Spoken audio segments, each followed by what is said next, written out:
Hey guys, you hear us okay? Corky, do you want to kick us off? I will, yeah. No problem. Robbie, how are you? Good to see you. All good? You too, Corky. All good, yep. Yeah, fair play. Robbie, can I ask you that, having had a chance to look back at the match last week and now get together in camp, is there a sense that this is a match that you left behind that you could have actually won? Yeah, absolutely. Obviously a disappointing result for us, and we've all looked back through it a good few times now, both together and individually, and we had a good meeting after on Monday, and yesterday, and it was it was tough to watch because we definitely felt we had them, and we just probably. Most frustrating thing probably was not just executing and taking those opportunities, but again, to spin it on a positive is probably just another step in the journey, and how we learn from it and how we kick on, and we turn it into a positive. Can you describe what it was like on the pitch? Because as somebody who's either people watching on, listening on the radio, or being at the stadium looking and kind of wondering about decision making. I mean, the atmosphere was absolutely incredible in the stadium. It must have been really hard to even kind of think or even try and make a split-second decision.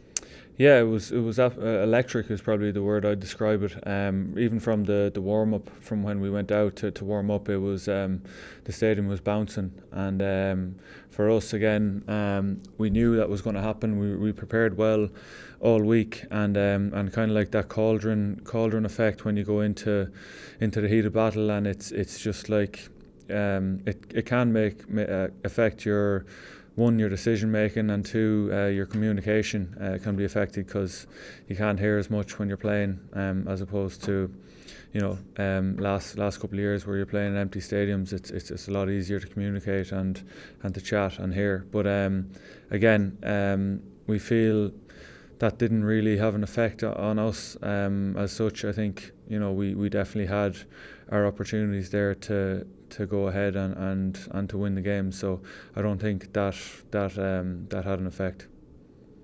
Is it important now that you draw a line in the sand, and rather than think of what might have been, think of what can be when you play Italy next week?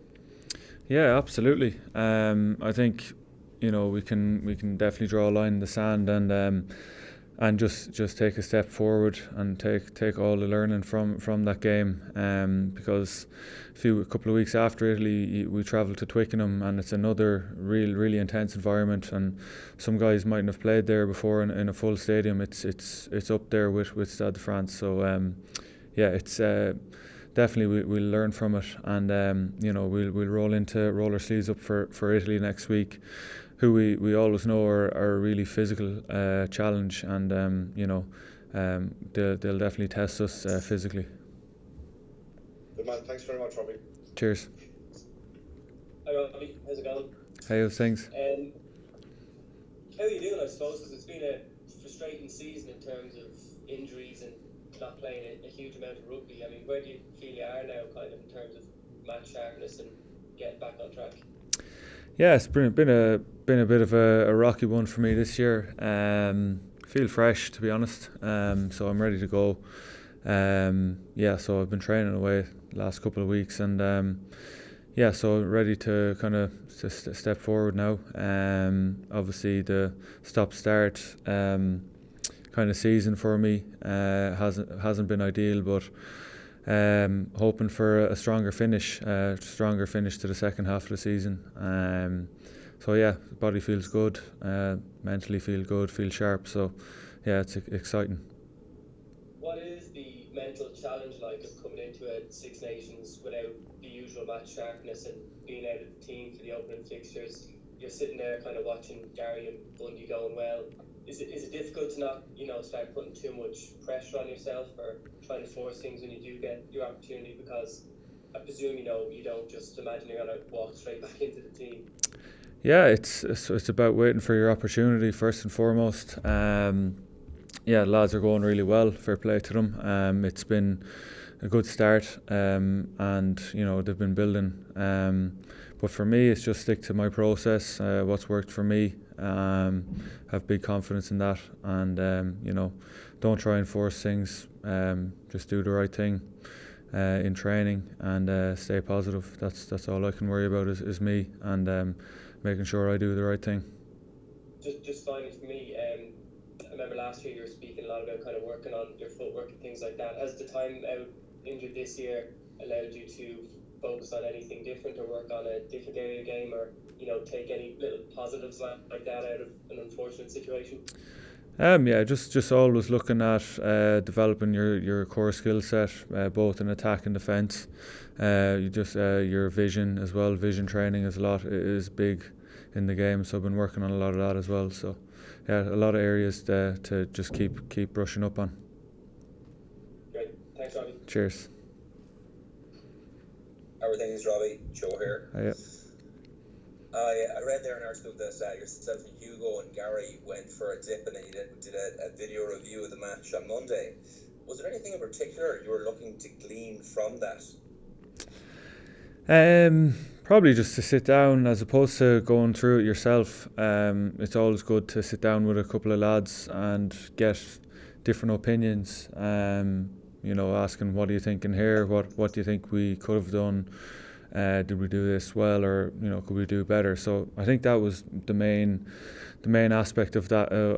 We always like to hear everyone's opinion, and I think it's probably more powerful in a smaller group when you watch it together, and you can open the floor and you can get feedback.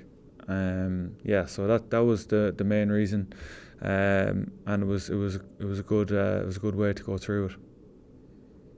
Fair enough. You were obviously named to be starting on the bench last week, and because you're usually starting when you're fit, it's not the usual position for you. Did you have any specific chats with Andy Farrell last week about preparing yourself mentally for that, or what he might want from you in terms of an impact coming off the bench against France?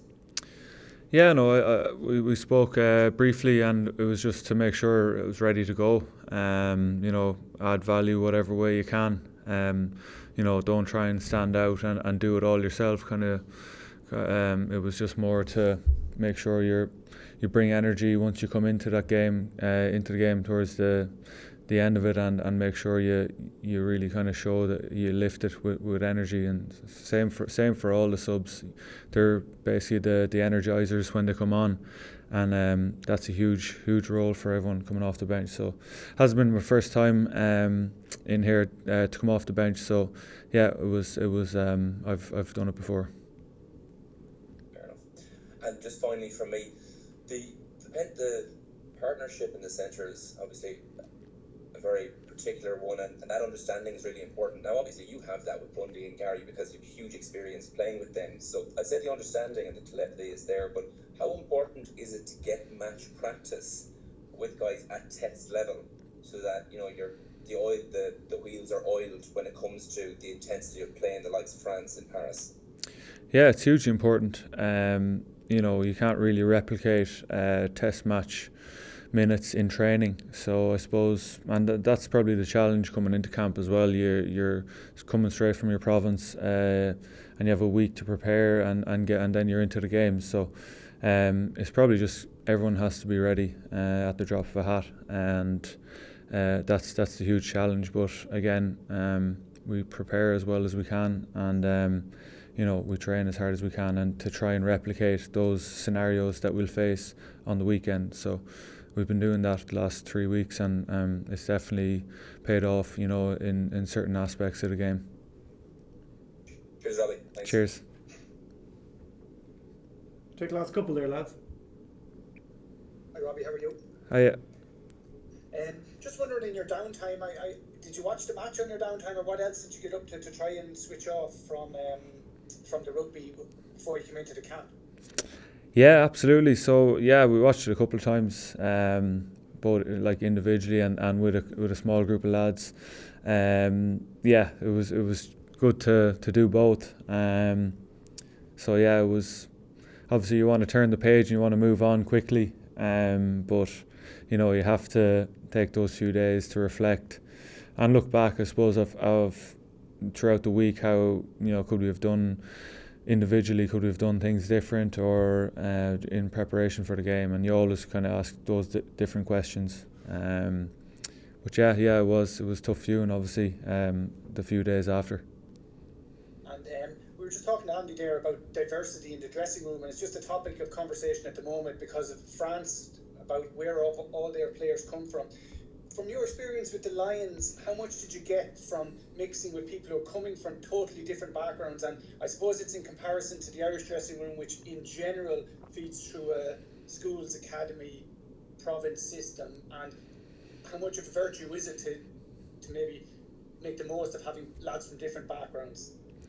Yeah, I think it brings good conversations and good relationships off the back of that kind of diversity, and you get to know people on deeper levels, and I think it was a standout point from the South Africa tour, was being able to chat to people who you don't know that well and who are from different places, and that made it more exciting as well. But yeah, we're always trying to grow our squad here and get to know each other, not just on a surface level, but like deeper level, and to open those honest conversations and to be, I suppose, honest with each other.